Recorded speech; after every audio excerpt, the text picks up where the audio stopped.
Hello everyone, myself Alisha Bawa and my today's topic of discussion is distribution of assets in case a person dies without leaving a will.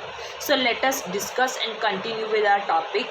On the death of a person, his or her assets are distributed amongst the persons according to his will. Whereas there are some cases where a person dies without leaving a will. In such cases, the assets are distributed amongst the persons according to the law based on his or her religion.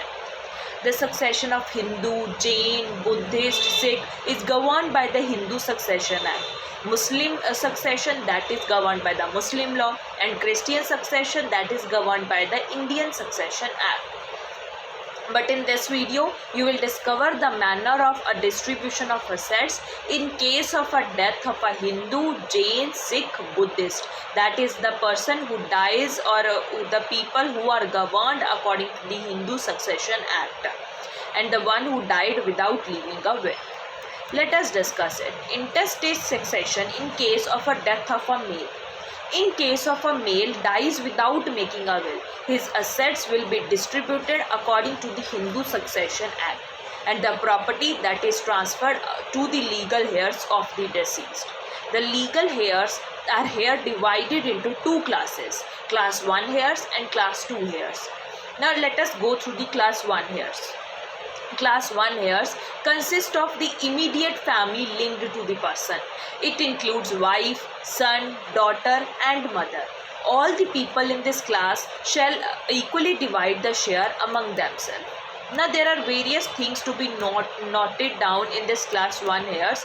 In case of a deceased son, his wife, children will take his place and will have the same right as that of him. However, if there are two children, they will be considered as one unit. That is, two of them will have a joint share which they can further divide amongst themselves. Next is in case of a deceased daughter. Children of the deceased daughter will take her place and have the same right in her share as herself. And it shall be applicable till 2 generations, that is, till the great-grandchildren. Now let us go through the class 2 heirs. In case of absence of class 1 heirs, the class 2 heirs will be entitled to the property of the deceased. In class 2 heirs consist of many relatives who have been classified into categories and placed in an hierarchy. The person who is placed at the top in a hierarchy will get the property first, and the other who is placed at the lowest in hierarchy will get the property last when the first one is not available. So this was the conditions of succession in case of a death of a male. Now let us go through the succession in case of a death of a female. A lady who dies without leaving a will, her assets will be distributed according to the Hindu Succession Act.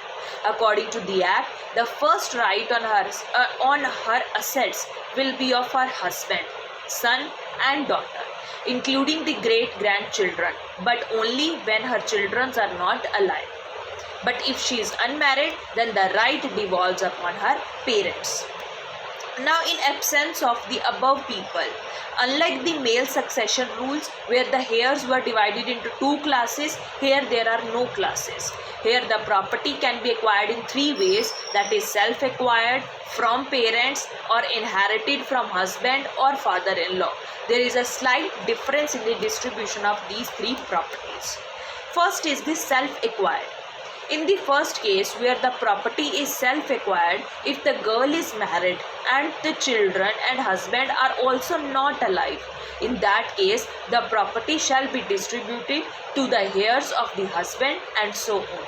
But if she is unmarried, then it is the parents, both mother and father, who will share the assets equally. And in the absence of the parents, the one next in order, that is the heirs of the father, will be entitled to her property and so on. Inherited from the parents, the second property. Now coming to the next, inheritance from parents. Here, even if the girl is married, in absence of the children and husband, the right of property will not vest in the heirs of the husband. Property acquired by the way of inheritance from the parents will only be passed to the heirs of the father, and so on. Same goes with the girl who is unmarried, because by default there are no children and husband. Third property, that is the inherited from father-in-law. Just like inheritance from parents, in case of inheritance from father-in-law or husband, which is applicable only in case of a married lady, the property shall be passed only to the heirs of the husband.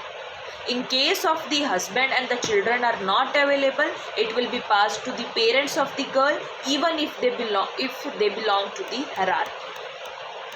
Now let us discuss about the general provisions regarding this succession, or without this, the person who has intestated. That is, right of a child inborn. An unborn child has the same rights as that of a born one.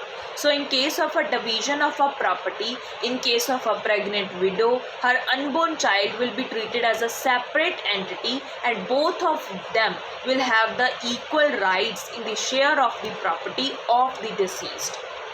Now second is the Hindu at time of succession. If a person converts his or her religion to any other religion, then he or she and their children will cease to be the legal heir of their Hindu relatives and will be disqualified from inheritance. However, if they are Hindu, when the succession opens, then they will become qualified again. Next is the murderer disqualified. If a person is found guilty of murdering another person or being a party to the murder, then he or she shall be disqualified to be a legal heir of such person. Next is the special disqualification. If someone has been disqualified or especially from inheriting the property, then he or she shall cease to be the legal heir.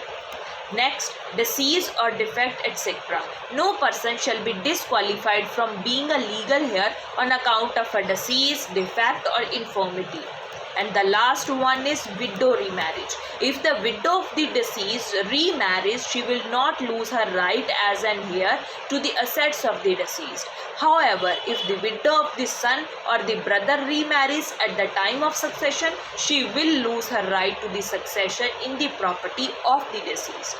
So this was how a person acquires or the property of their deceased, if the deceased has left his or her property without making a will. Thank you.